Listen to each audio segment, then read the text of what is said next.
வணக்கம் ஃப்ரெண்ட்ஸ். இன்றைக்கி வீட்டில் மல்லிப்பூ நிறைய பூத்து இருந்தது. இங்கே பாருங்கள், இது நேற்று நான் பறிக்கலை. எனக்கு ஸ்கூல் வேலையாக இருந்ததுனால நான் இது பறிக்கலை. ஸோ பியூட்டிஃபுல்லாக இருவாச்சி மல்லி, குண்டு மல்லி, ஒத்த மல்லி, அதுக்கப்புறம் செண்டு மல்லி, ரோஸ் மல்லி, எக்கச்சக்கமான பூ பூத்து இருந்தது. ஒருத்தவங்க கூட கமெண்ட் பாக்ஸில் கேட்டாங்க, அதோட பட்ஸு நீளமான வெரி பிக் ஃப்ளவர்னு போட்டிருப்பேன். அதோட பட்ஸு இப்படி தாங்க இருக்கும். இன்றைக்கி ஈவினிங் இது பூக்கும். நான் உங்களுக்கு ஒரு ஷார்ட்ஸ் போடுறேன். இங்கே பாருங்கள், இதை தனியாக நம்ம எடுத்து வச்சிடலாம். அடுத்தது இந்த ஃப்ளவரை நான் என்ன பண்ண போகிறேன் தெரியுமா? அரை லிட்டர். இதை வேஸ்ட் பண்ணவே வேண்டாம். இதில் நம்ம கோர்க்கிறதா இருந்தாலும் கொஞ்சம் தாங்க இதில் தலைக்கு தேவைப்படும், பூஜைக்கும் தேவைப்படும். இன்றைக்கி நிறைய மல்லி சீசன்றதுனால நிறைய பூத்துருக்கு. இதில் நான் என்ன பண்ண போகிறேன்னா, இங்கே பாருங்கள், இந்த தேங்காய் எண்ணெயை ஒரு அரை லிட்டர் செக்கில் ஆட்டின தேங்காய் எண்ணெய், செக்கு எண்ணெய், கோகோனட் ஆயில் போட்டிருக்காங்க இல்லையா, இந்த மாதிரி செக்கு எண்ணெயில் அரை லிட்டர் எடுத்துக்கோங்க. அதுக்கப்புறம் இது நம்ம கம்பெனி இது தான் வேணுமா அப்படிலாம் கிடையாது. இதில் ஒவ்வொரு கம்பெனிலையும் செக்கு எண்ணெயில் பேர் வந்துக்கிட்டே இருக்குது. அதனால் நோ ப்ராப்ளம். இப்போது உங்களுக்கு இந்த எண்ணெயை நல்லா ஊற்றி கொதிக்க வைக்கணும். அதுக்கப்புறம் இந்த மல்லிப்பூவை அதில் போட்டு அந்த சடசடப்பு அடங்குற வரைக்கும் இதோட எக்ஸ்ட்ராக்ட் ஃபுல்லாக அதில் இறங்கணும்.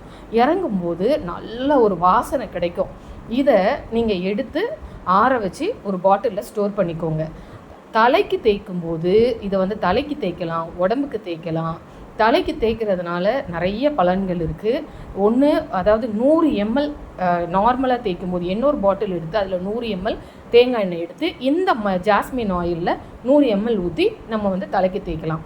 பிள்ளைங்களுக்கும் தேய்ச்சி விடலாம். இது முடி நல்லா வளரும், உடம்புக்கு குளிர்ச்சி. மனோவசிய பூ மலர்கள்லேயே ரொம்ப உயர்ந்தது இந்த மல்லிப்பூ தான். இந்த மல்லிப்பூவில் அந்த வாசனை அதில் இறங்கும் போது தலையில் தேய்க்கும் போது நல்ல ஸ்மெல்லாகவும் இருக்கும். மனம் அலைப்பாயிர மனதுடைய யாராக இருந்தாலுமே இந்த வாசத்துக்கு கட்டுப்படுவாங்க. அதனால் இது ஒரு மனோவசிய பூ சொல்லுவோம். இதில் இன்னொரு ரீசன் குளிர்ச்சி. உடம்புக்கு இந்த வெயில் காலத்தில் ரொம்ப குளிர். அதனால் வெள்ளிக்கிழமை, செவ்வாய்க்கிழமை லேடிஸ் தலைக்கு தேய்ச்சி நல்லா குளிச்சுட்டு இது பண்ணாலே இது தலையில் மல்லிப்பூ வச்ச மாதிரி அப்படி ஒரு வாசனை, நிரந்தரமான வாசனை இருக்கும். அதனால் மிஸ் பண்ணிடாதீங்க. இதை உங்களுக்கு கேஸு அதிகமாகும்னு நினச்சிங்கன்னா இதை ஒரு நாள் ஃபுல்லாக நிழலில் பேப்பர் போட்டு வாட விட்டுருங்க.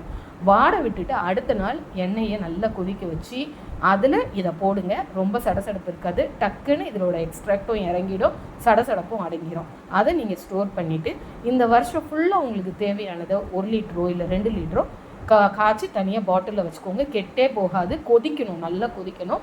அதிலேருந்து 100 ml கலந்து நீங்கள் தேய்ச்சிட்டே வரலாம். ஸோ இந்த வெயிலில் இது நம்ம பயன்படுத்திக்கிற மாதிரியான ஒரு டிப்ஸ். ஜாஸ்மின் ஆயில் தயாரிக்கிறது எப்படின்னு சொல்லிட்டேன். ஓகே, இந்த வீடியோ உங்களுக்கு பிடிச்சிருந்தா லைக் பண்ணுங்கள், ஷேர் பண்ணுங்கள், கமெண்ட் பண்ணுங்கள். கன்னியாட்ஸ்க்கு மறக்காமல் சப்ஸ்கிரைப் பண்ணிடுங்க. Bye friends.